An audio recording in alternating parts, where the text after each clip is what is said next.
Hey guys, today we're going to show you how to make this super lovely bubble mug, so stay tuned. Welcome everybody. Today I'm going to show you how to make a bubble mug. First, what you need is a mug or really any piece of bisque. You can use this technique on whatever. I just really like the mug because I'm a mug gal and it always looks nice and clean and simple and kind of contemporary. Okay, other things you need, you're going to need some brushes. I just have a nice variety here of flat and mop brushes featuring a really cute unicorn brush I got from my good friend Allie. And you'll also need some water in small glasses. They're actually like little old whiskey glasses.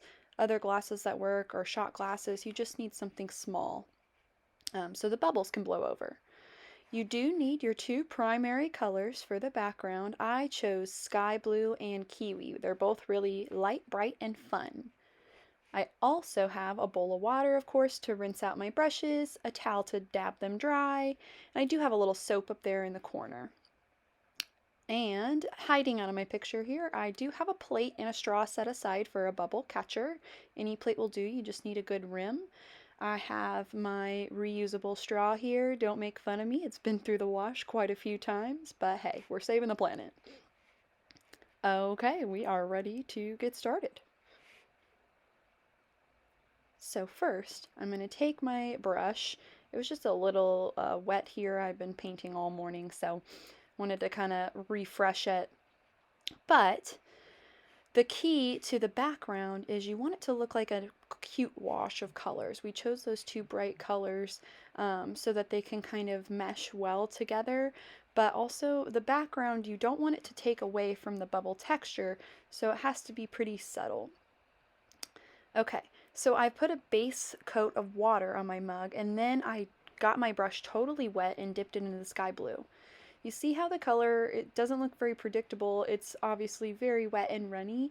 That's good. That's what we want. In fact, some of these areas look a little thick, so I continuously dip my brush in the water and just kind of keep washing it out. Those really thick areas, I don't want for those to look like really heavy color.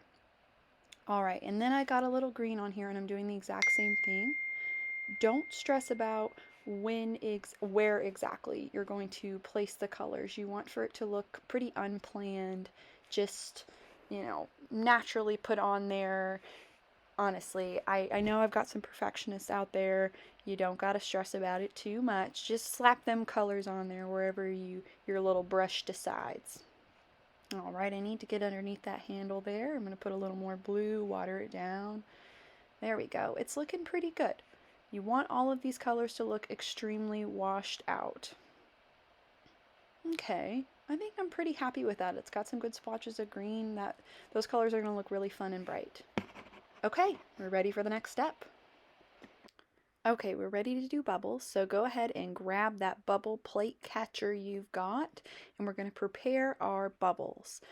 So, before I had two glasses, I realized I only need one. I didn't want it to get too crazy, but I've chosen a dark color. I chose Midnight. It's like a navy blue. And I've got my little glass full with maybe just an ounce of water, and I'm putting some good dollops of paint in there. It's going to be a little thick and weird, but that's okay. You want to stir it up. You want for that water to look murky because keep in mind it is watered down.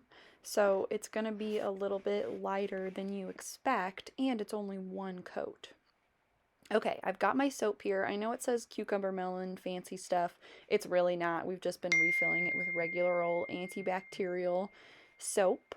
So that's what it is. You can use any kind of hand soap. I have tried Dawn before. The bubbles are a little funky, but it still gets the job done. But point is, no fancy soap required. Okay, I'm going to pull my dirty water ball over here and give it a tester. If you're unsure if you've got enough soap in there, just, give it a go. If the bubbles start to climb out, then that's really good.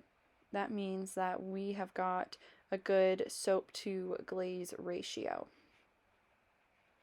Okay, fabulous. I find 2 pumps of soap usually works best. Okay, I did notice that when my bubbles came out, they didn't have a lot of color. Of course, they are bubbles, they're not going to have a lot of colors, but they just still looked really transparent to me. So I put one more dollop of soap in there. Edit totally meant to say glaze, not soap. Okay, I think we are ready. So I'm going to go ahead and put my mug. I'm going to put it upside down because I don't really want to get it on the inside and I want the bubbles to kind of cascade down the side of the mug. All right, let's hit it. Just let them fall right on top of the mug. Oh my gosh, you can already see some of that fun bubble texture happening. Excuse my big old head, it's coming in the way of the frame there. Okay, now to try and get the bubbles along the side of the mug, you see there it's proving to be a touch tough. I've got some on that side, but I really want to make sure to get it all around circumferencing the mug. So, to do that, I'm going to try and blow my bubbles. And then just before they start to fall off a lot, I'm going to angle it more towards the sides, and I use my straw to almost push them where I want them to go. Kind of use that straw to almost scoop the bubbles, push them in the area that you need.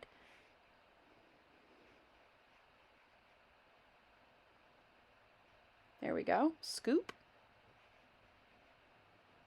Now the bottom's going to get messy. See that plate? It is catching a lot of liquid there. That's okay, that's what it's there for.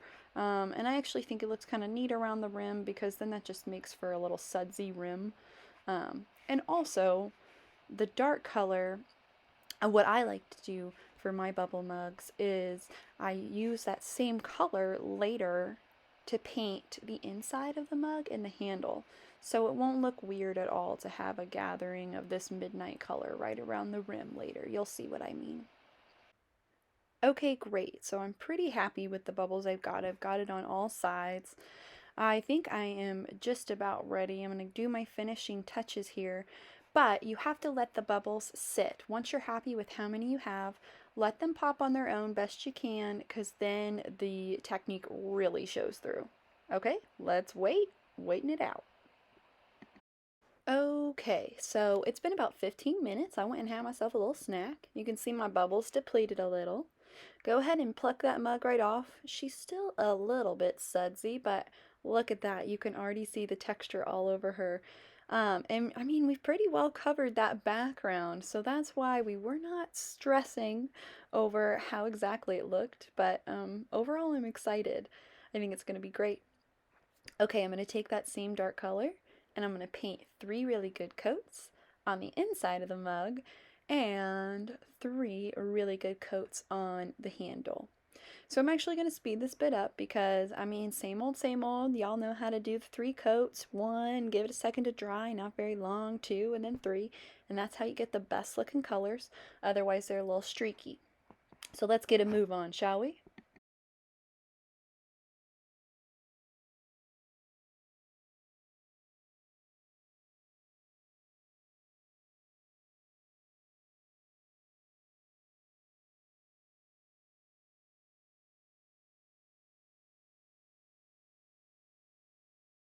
Okay, guys, I'm just about finished with my 3 coats here.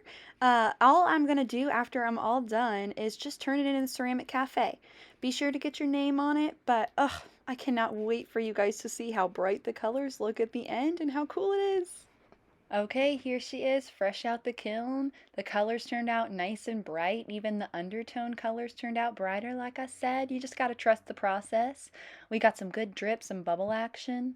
You don't have to use the colors I used, but I do think the combo of 2 brights and then 1 dark is great. So if you're wanting maybe an orange and red or a warm mug, you might go with something like lemon and carrot for the wash colors, and then like a brick or a cranberry for the inside and the handle.